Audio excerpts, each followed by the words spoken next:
4.8.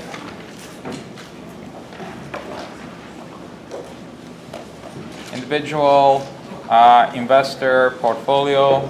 Let's do a little recap. IPS, very, very important. Part 1 is objectives. And what are your two objectives? Return and risk. And part 2 is constraints. You got 5, horizon, liquidity, tax, regulations, and anything that's unique, right? And what's the monster tip that I gave you? As read case. So for sure, IPS will be in the essay section, right? As you read the case, label each fact with one of the above. Label each case fact, just to make it more specific, with one of the above. Okay? So that's what we're going to do. That's a recap. Okay, the next LOS on our checklist is 4.8K, where we're actually going to do an IPS. Okay? So this one is titled Strategic Asset Allocation, SAA. And what's strategic asset allocation? It's a combination of two things. First of all, we got CME. What does CME stand for again? Capital, market, expectations, right? And it's what does it represent? Represents how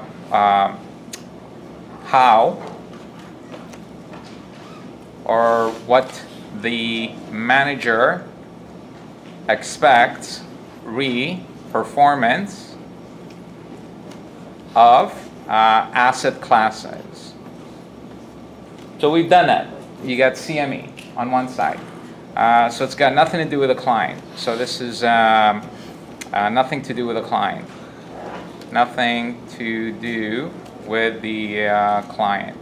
And on this side, you have the client. And specifically, what about the client? You have his objectives and constraints. So ready for SAA? So here's a manager. She has expectations regarding stocks, bonds, real estate, international. And here walks in a client. Maybe he's conservative or whatever. So what's SAA? How do we combine the manager's expectations and construct a portfolio that's just right for the client? So what is SAA there for? It's the portfolio that maximizes the return, AT, after tax, given the client's objectives and constraints, right?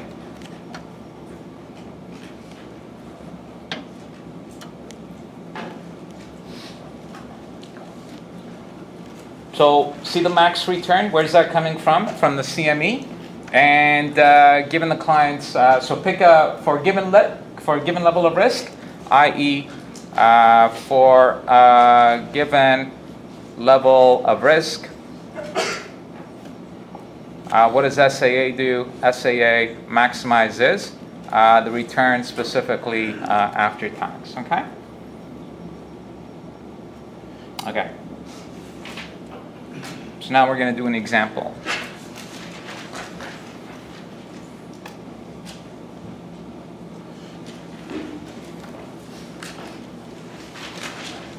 CFA, example 1 and 2. Okay, so here we go. Our client is Susan Fairfax.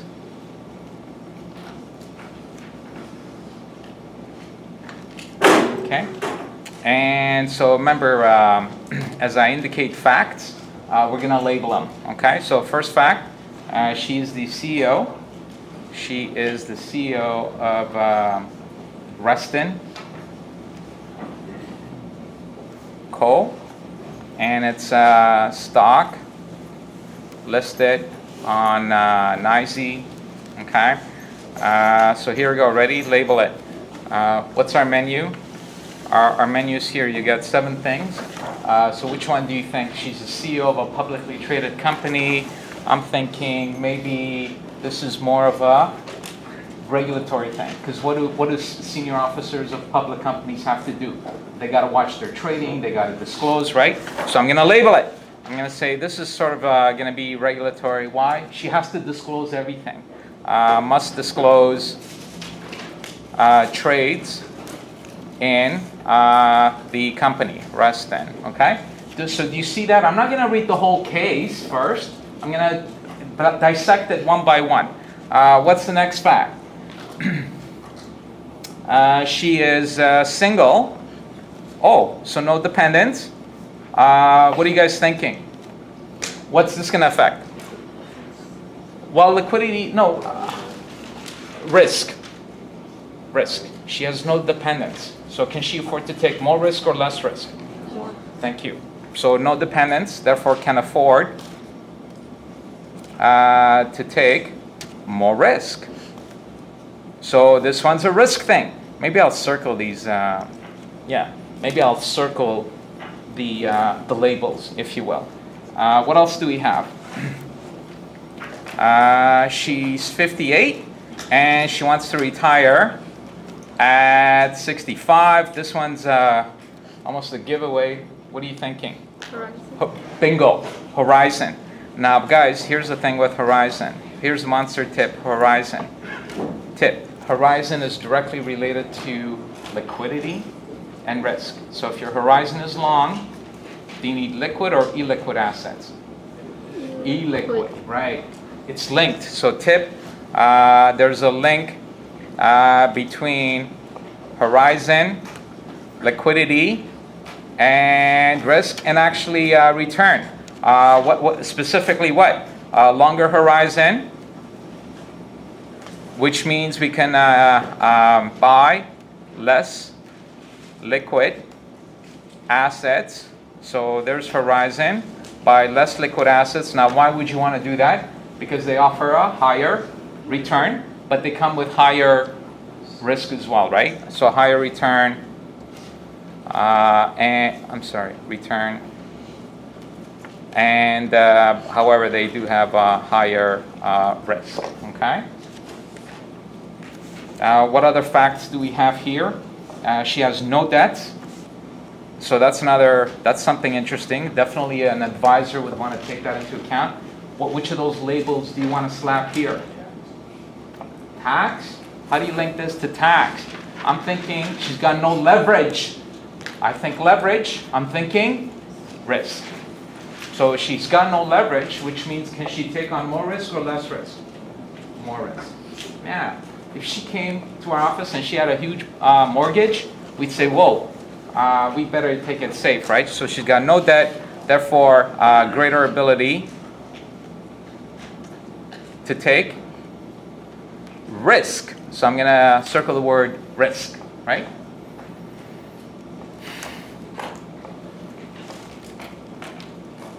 Next fact, her current salary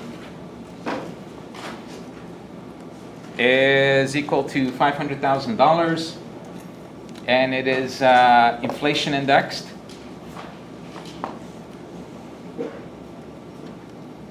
With inflation index, i.e. salary, increases with inflation.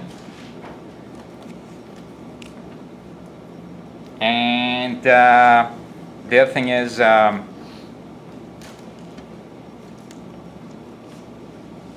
salary is equal to expenditures,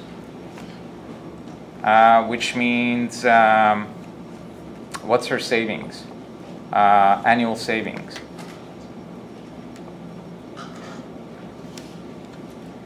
Guys? So if she's making $500,000 a year and she's spending $500,000 a year, how much is she saving? Zero. Zero, right? So therefore, she's not in a deficit. So I could say, i.e., not in deficit, which argues more for less need for liquidity, right? So therefore, no need for current liquidity. She does not need cash from her portfolio. I got to write that, i.e., she does not need, she does not currently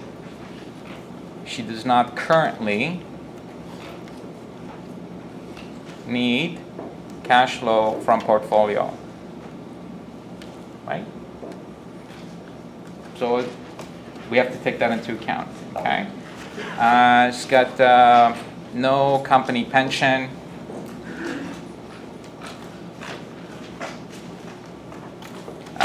This one's kind of loose. What would you say if she doesn't have a company pension? Would she have to make a higher return or lower return on her portfolio? Higher. She's got a lot more income to generate, right? So she's got no company pension, therefore needs to earn a higher return.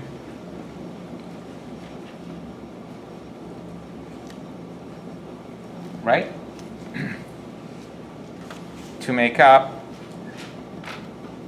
for the absence of pension, right? So this one is, I would sort of circle that as return, right? And what other facts do we have here? Her portfolio currently,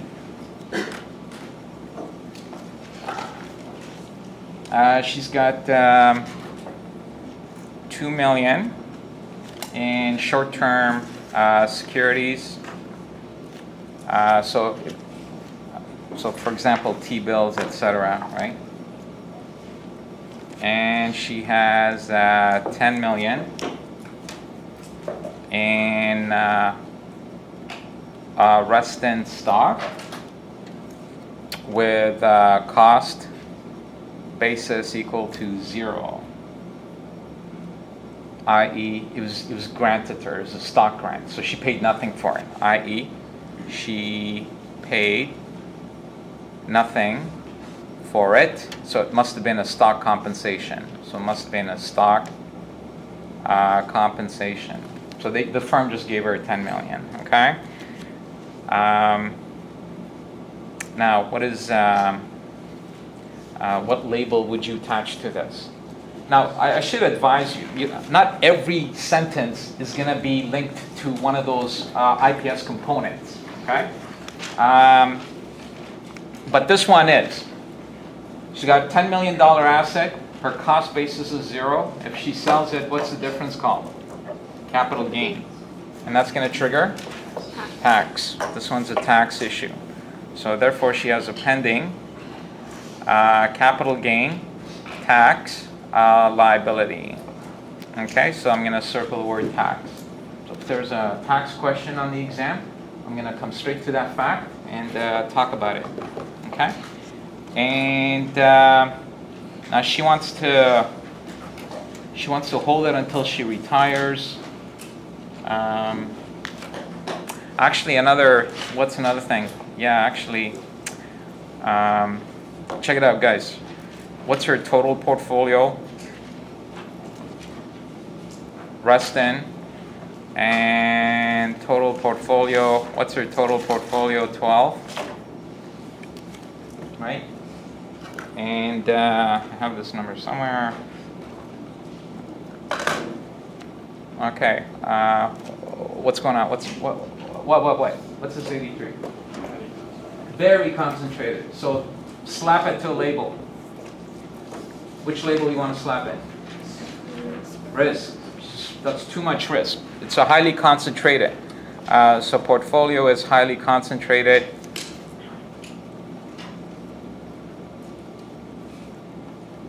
Therefore, too much risk exposure. Too much risk exposure. Okay?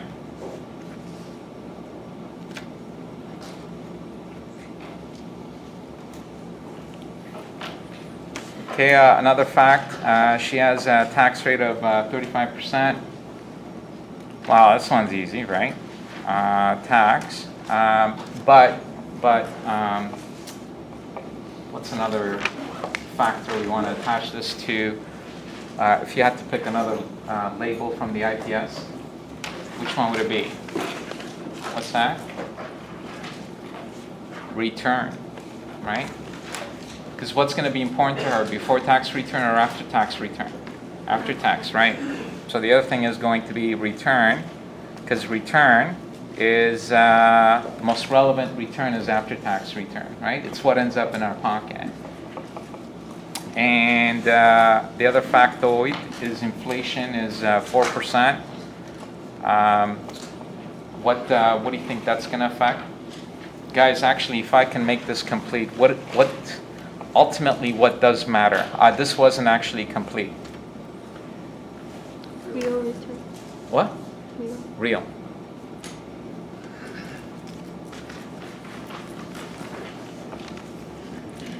Guys, can I ask you something? What's going to be more important to you when you retire? How much paper currency you have or how much purchasing power you have? Purchasing power. So in other words, you want to maintain the real value of your portfolio. Okay? Excellent. So inflation is always linked to return. Now, she says she's conservative in nature. She's conservative in nature, so that's a psyche thing, right? And I mean, clearly this is related to risk tolerance, right? And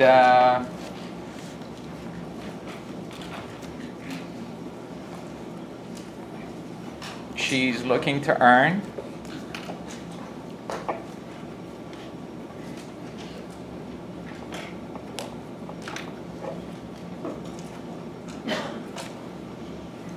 return, real, AT of 3%. So she's looking to earn that much return, so long as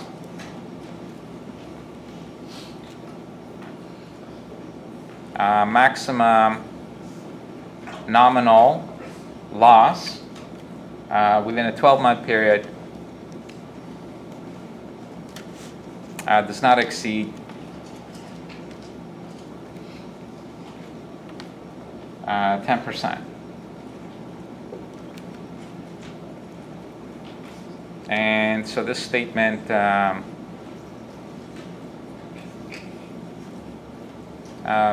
which label do you want to risk? Yeah, this is her risk tolerance. Excellent. Okay, so we got all the stuff, okay? All right. Now, ladies and gentlemen, the exam format, it is not going to be a blank page. It's called an essay, but for all intents and purposes, it's short answer questions.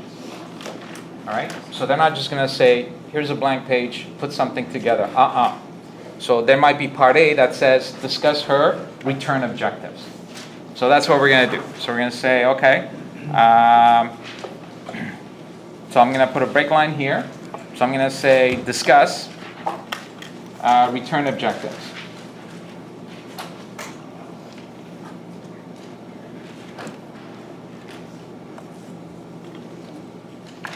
Okay, now she gave us, what's given here? She gave us return, real, AT equal to 3%. But in the markets, return expressed via what format? Expressed via before tax nominal, yeah. In the markets, return is expressed via before tax or nominal BT, right? So we're going to have to convert it to that. So therefore, calculate return nom AT, no problemo. So here we go, we're off to the races. Okay, from, let's start with what she has there. Real AT is equal to 3%. Okay, here we go, ready? First transformation is nominal, AT, and what is it that we need to do? What's the only variable that changed? We went from real to nominal. What's the wedge in between? Inflation. So we get 7%, right? Okay, and then the next transformation is return nominal BT, but for this we have a framework, right? So for this, here's what we're going to do.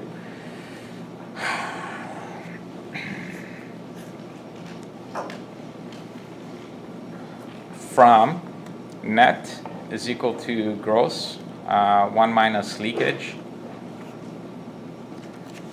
We get AT is equal to BT, 1 minus the tax rate. So this is my generic statement. Whenever there's a leak, what's a leak? It could be tax, it could be fees, right?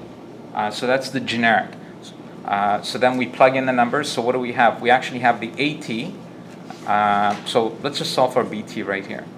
BT is equal to AT 1 minus T, and the AT so far is 7%. 1 minus the tax rate was 35, and so therefore we get 10.8%, and that's what I'm going to plug in there. So therefore, she requires 10.8% nominal, okay?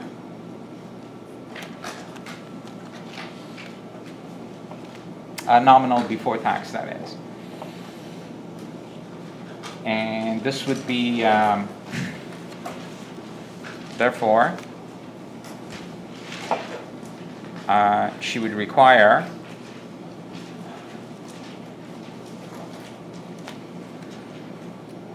return nom BT equal to 10.8%, but we have to be careful. What, for forever? She would require this much during the first phase of her horizon. Because what's going on here, guys? What's going on? How old is she now? 58. She wants to retire when she's 65, and right? So this is her working years. This is her working years, right? So we can call this phase 1. A plan is not static, right? And this, of course, is her retirement. And so we can call this phase 2. And something like this is referred to as a multi-stage horizon. So multi-stage horizon, because she's got multiple stages, right? Because what's going to happen here? The return objective will change, right? So in phase 2, return and risk objectives will change. What are you thinking? She'll be more aggressive or more conservative? More conservative. When she's retired and she's not working, right? She'll be even more conservative. She'll be more conservative, right? So therefore, when is it that we're going to be earning 10.8%? Right here. So we're going to be earning 10.8% during that phase, okay? Okay, next point.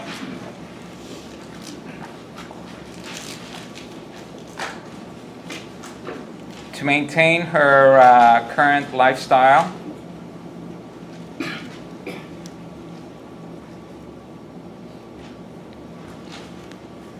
calculate how much income she needs.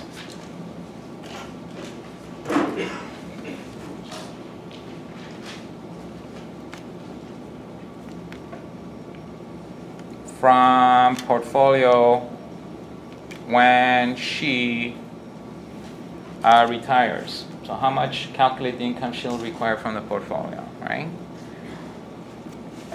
Okay, so here we go again. I love my timelines. She's 58, that's 65.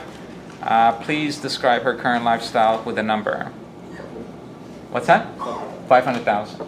So if you have to attach a number to her current lifestyle costs $500,000, right? So current lifestyle, she's making $500,000. But guys, if she wants to buy the same basket, so if she wants to buy the same basket here, the same basket, what's going to happen? What's happening to that basket? Inflation, yeah, it's growing 4% per year. So if you want to buy that same basket, this $500,000 you're making now has to increase at the rate of inflation. So if the basket's increasing at that rate, so what we need to do is we need to increase her income, nominal income each year. How many periods is that? What's that? 7, yeah. So when she retires, she will need $658,000 per year. She'll need $658,000 per year. Okay.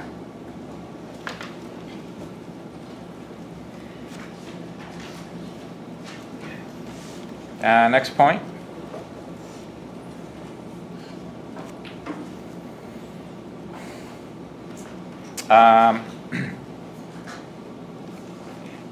We are told to assume, and they'll do that on the question. They'll say assume this or assume that.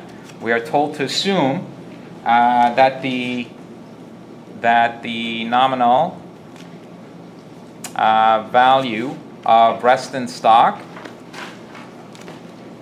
will remain constant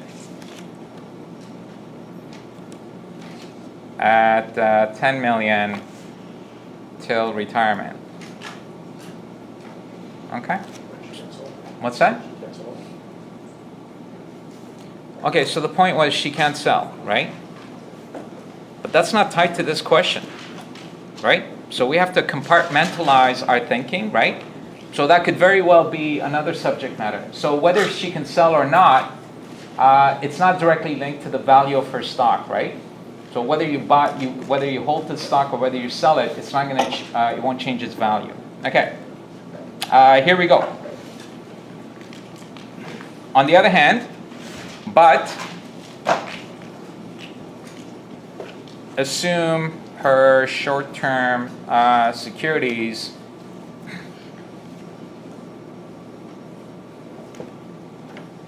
are reinvested in other assets such that they grow at the required return of 10.8%. So again, a lot of assumptions. So assume her short-term securities are reinvested in other assets such that they're growing at the 10.8%. So therefore,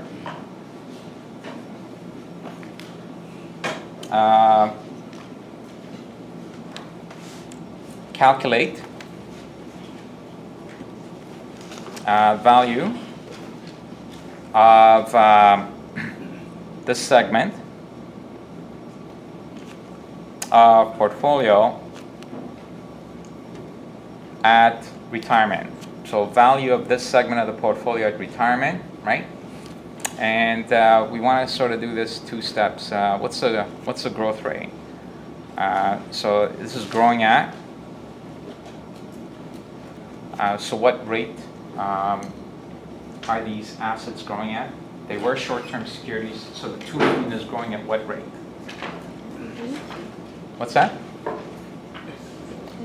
No, because see, here's what we did. We sold those short-term securities and reinvested it into other assets that are growing at 10.8%.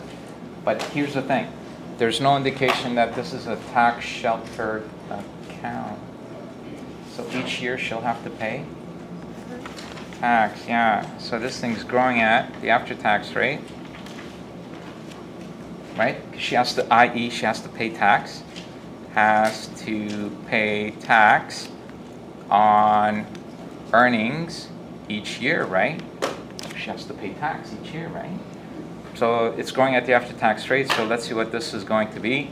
That's just BT1 minus T, which equals to 10.8%. 1 minus 0.35, that's equal to 7%, which we had before, right? So it's growing at 7%. So therefore, part 2,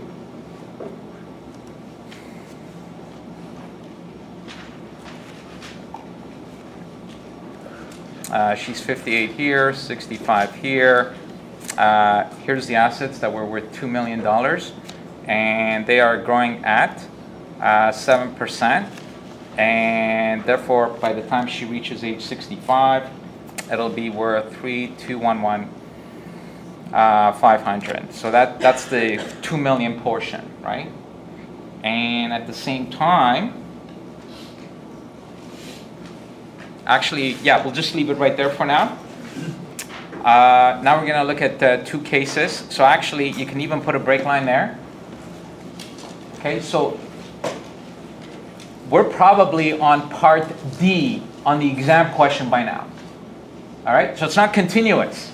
It's not, okay? So here, so let's say this is part D of the question. They'll say case 1.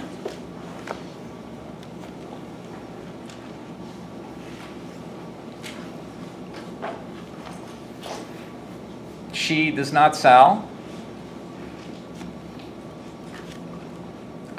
Reston stock at age 65.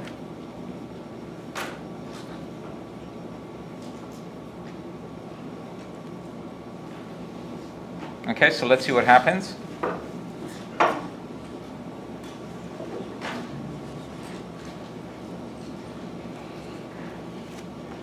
So what did she have today? She had that $2 million and she had the $10 million. So we'll call this other assets, and this is her Reston, right? These are other assets, and this is Reston.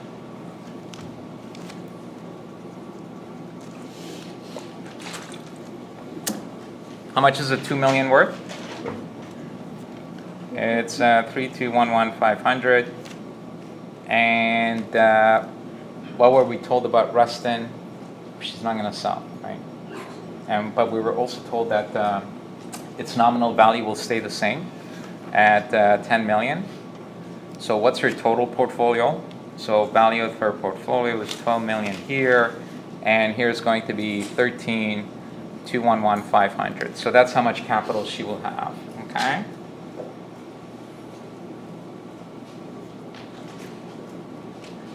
Okay, now here's the thing. Calculate required return.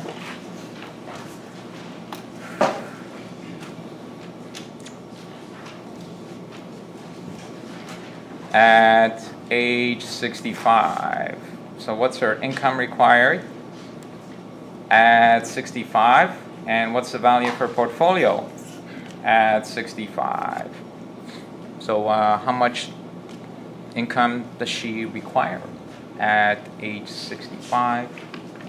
I believe, yes, 658, right.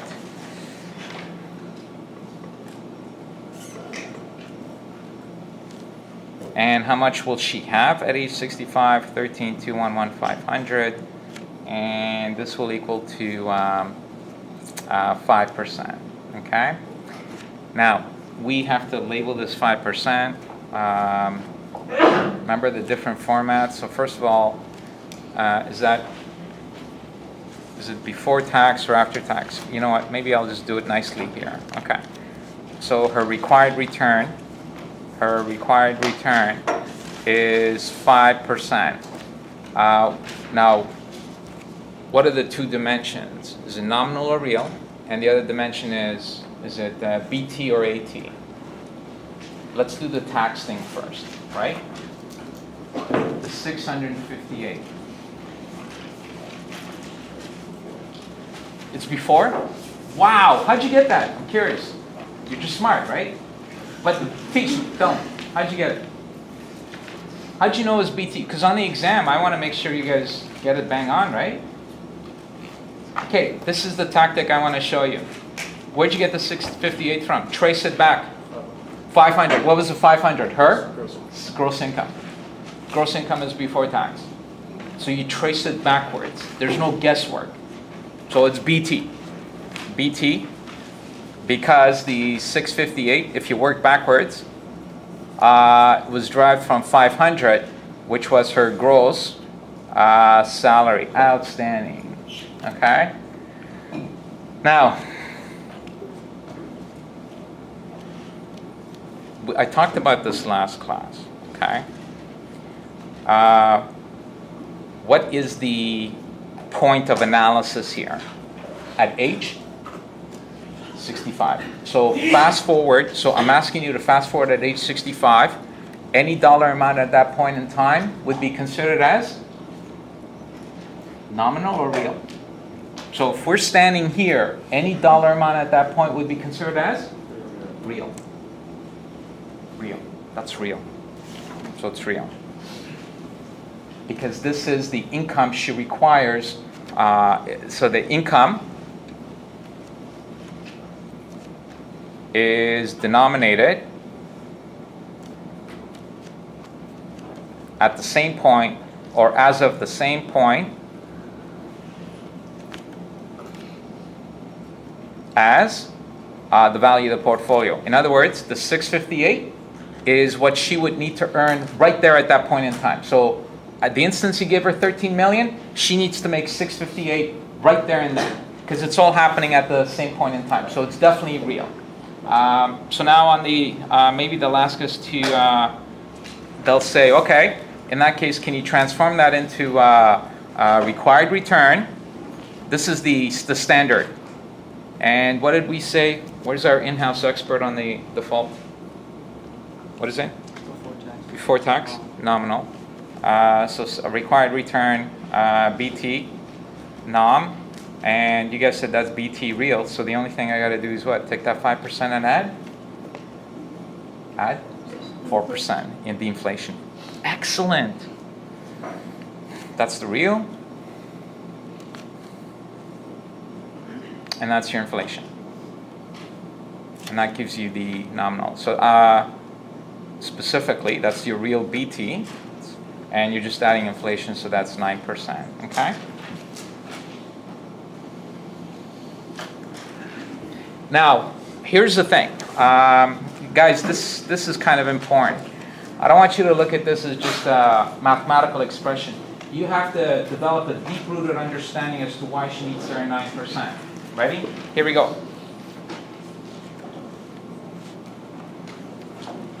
What must her portfolio do? So let's say at age 65. Portfolio at age 65. What must the portfolio do? It must earn 5% for what? To pay current lifestyle, right?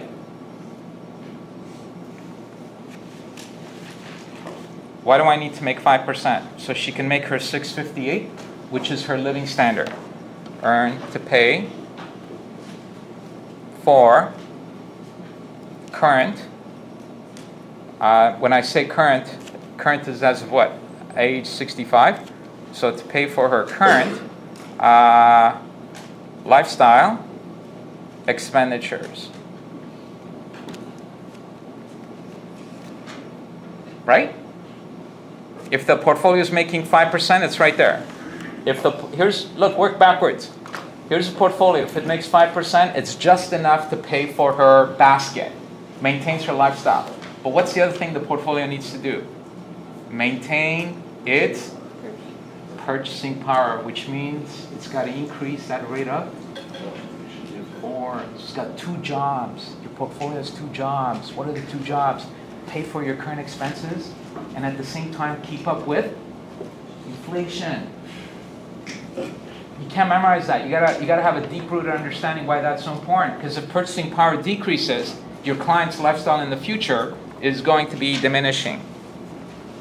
Earn 4%, keep pace with inflation, which means maintain purchasing power of the portfolio. So the portfolio wants to maintain its purchasing power. Okay?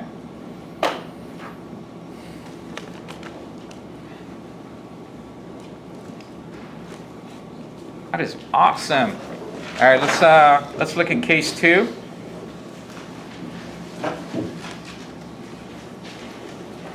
Assume she sells Reston stock at age 65. All right, let's see what would happen if she actually did do that. So at age 65, let's do her tax return, right? So what's proceeds?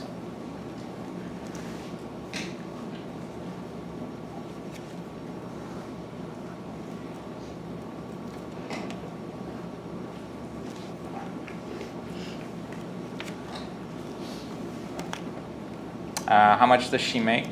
So at age 65, she sells Reston. It's 10 million. How much did it cost? 0. So according to the government, so this is a tax return. So who am I doing here? This is her tax return, right? And the tax rate was how much? 35, right? So it's a tax rate. It's a tax return. So that's 3.5 million. How much does she get? 6.5 million, right? So then, so let's see what's going on here.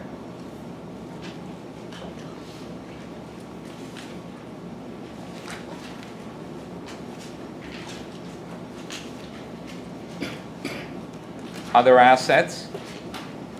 Reston, 2 mil, 10 mil. So the value of the portfolio was 12 mil, right? And we already calculated what the other assets would be worth, right? Because we're not touching that in this case. The only thing we're changing is the Reston stock. So it's still worth 3.2, 500. However, what is her Reston stock worth? 6.5 mil. So the value of her portfolio is 9,711,500. Okay. So what's the next thing? But what's her income? What's her required income at age 65? She's to maintain lifestyle.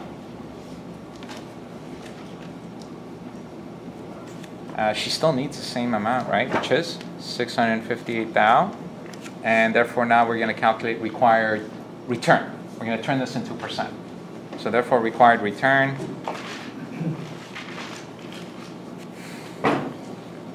at age 65.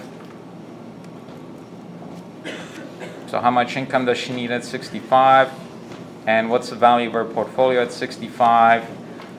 So we got 658 over 9,711,500, and this equals to 6.8%, right? So now she's gonna, therefore, i.e., she has a lower capital base. What's the connection? She has less capital now. Due to what? Due to tax. Therefore, to maintain the same lifestyle, she has to earn a high return. Therefore, to maintain same lifestyle, i.e. income, because that's how lifestyle is measured, right? So she has less capital to maintain same lifestyle, same income, therefore must earn higher return, okay?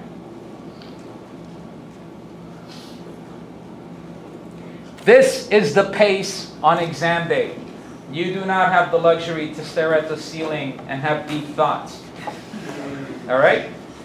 I can share with you that's been the number one obstacle for L3s. You don't have time for deep thoughts. It's got to be boom, boom, boom, boom, boom, boom, boom. Okay? Quick, quick, quick. It's a drive-through.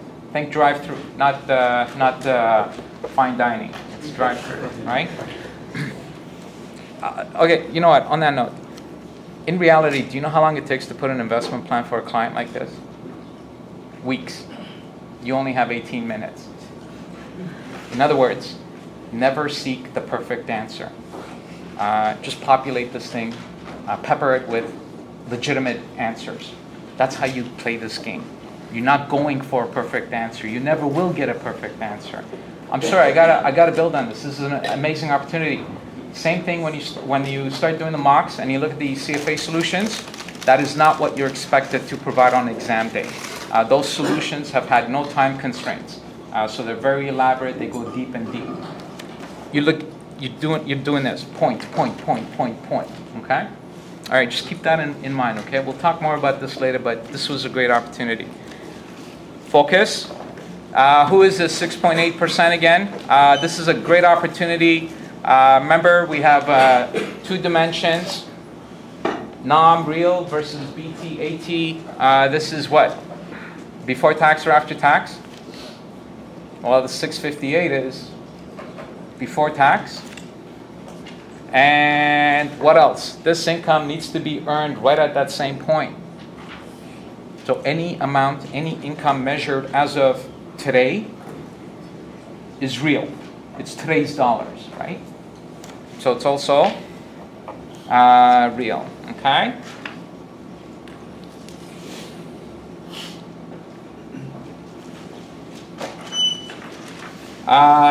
Okay, so time for a big picture.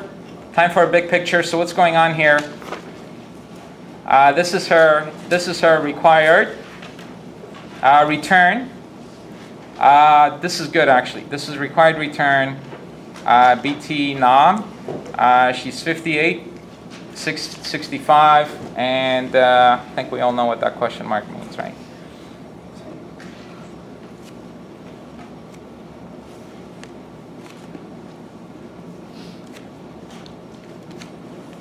How much does she need to make during her working years?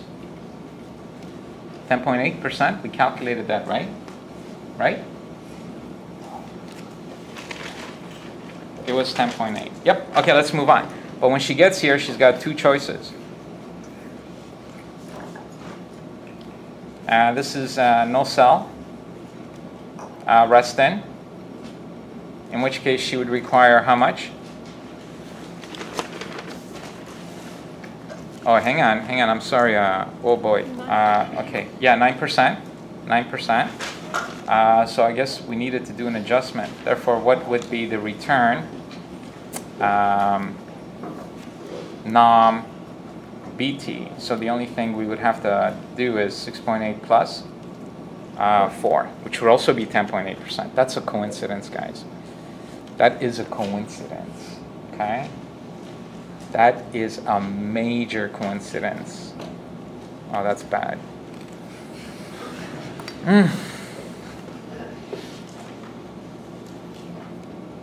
That is a coincidence. So if she does sell, she will need 10.8%. So this is her return objective. What a beautiful diagram, right? 10.8% for this phase, and it depends moving forward. Okay. Okay. Put a break line. Let's talk about her risk tolerance.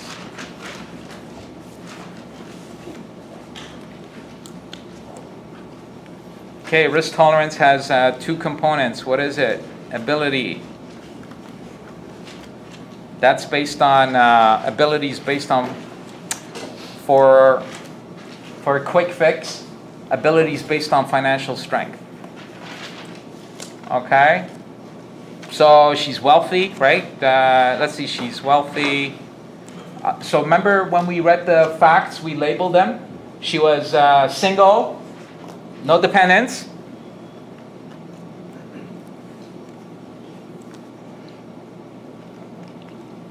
Long horizon.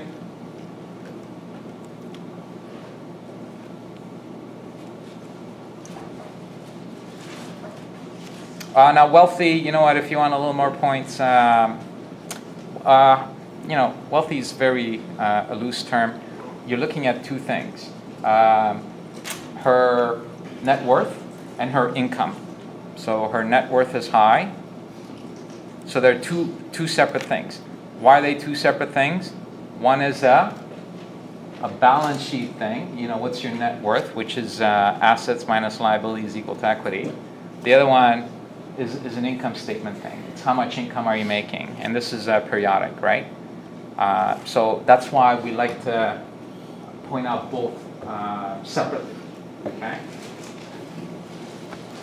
And now willingness.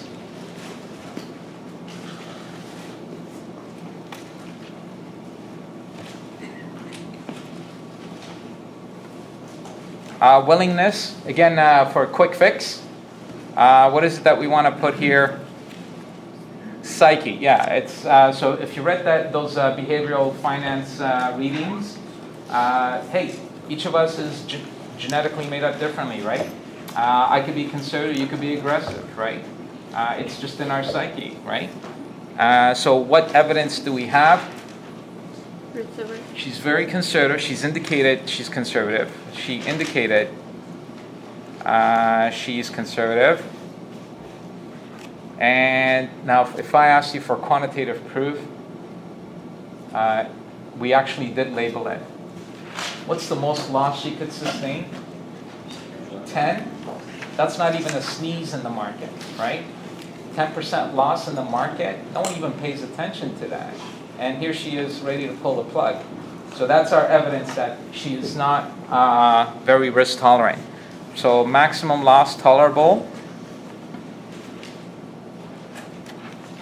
is only 10%. So therefore, she has a low willingness. So here's what we're going to say. Her ability to take risk, I think most of us can justify high, but her willingness to take risk is, this could be all over the place. I want to make a comment on this. If this client went to see 5 top-ranked advisors, how many financial plans would she come up with? 5 different financial plans. What was the point of that? There is no right or wrong answer. You just need to justify it, right? So what we need to do is, therefore, we have to reconcile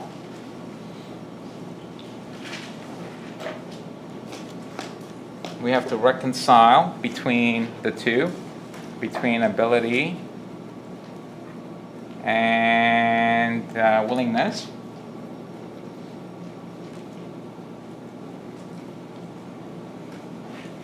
And therefore, the author said below average risk tolerance. What does that mean? Your guess is as good as mine. But that's the answers they're kind of looking for. That's so great. There's no advisor would be able to work with this. But these are the types of answers you got to provide. What on earth is a below average risk tolerance? Who's average? What average? The average of skydivers or the average of what? Right? So it's very loose. Okay. Now the other thing is the other thing that we can say is she has high net worth.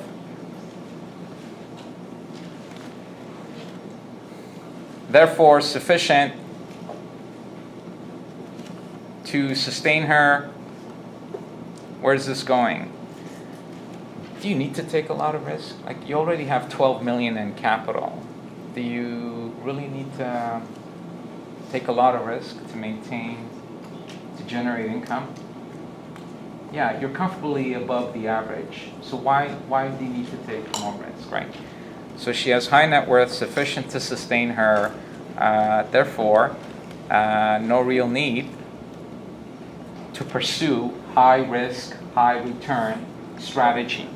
No real need to pursue high RR strategy.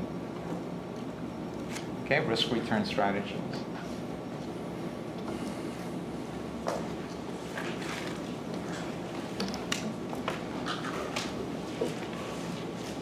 And the other point about risk, what else can we say about risk?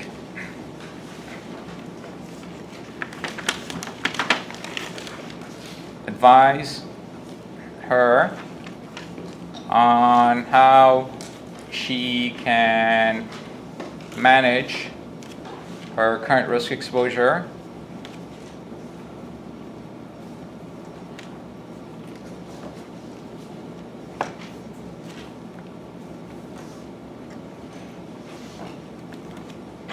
advise her on how she can manage her current risk exposure, right? And here's what we mean, and this is an important concept.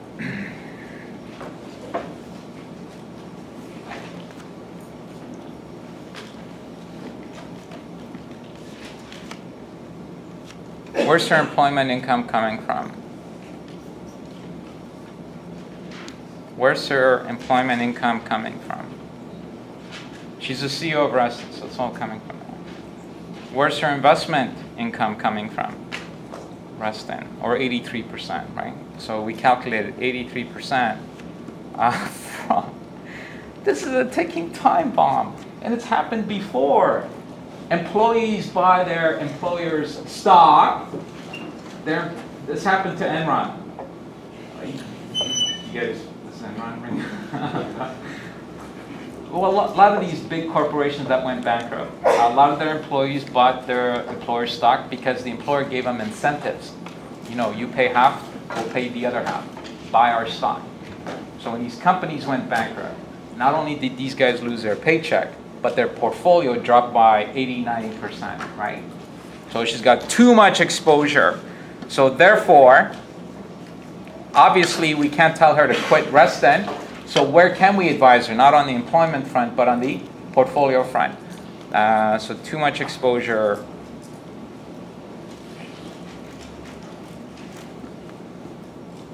To Reston. So now, here's the thing. She says she doesn't want to sell until age 65. So you could say, what's the proper word here? Emphasize the importance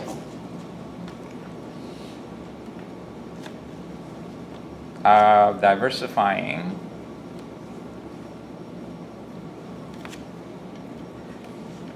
so she could either sell some Reston and buy other assets, but a lot of executives, you guys know this, right? A lot of executives are restricted from selling their company shares. I mean, she's the CEO, right? So, but if she's restricted, from selling,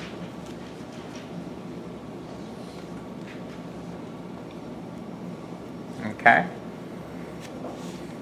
What do we do with the other 17%? So therefore, here's her portfolio, 83%, and 17%, this is Reston, right? I'm sorry? Say it loud, say. There it is. Make sure that 17% has a very low correlation. So ensure the 17% very low correlation with Reston, okay?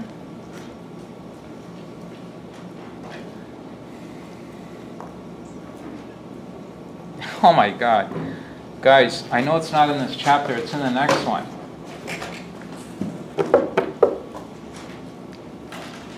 The next chapter is, or study session 5, it's called concentrated positions. If you have too much exposure to a risk, is there a product out there that I can sort of use? Yeah, don't talk about investments, just tell me. So I've got, suppose a client has this massive house, a lot of valuables. What do you advise that he buy? Thank you. Why can't we do the same here? We can buy put options. We can do a whole bunch of things, right? So the other thing we could do is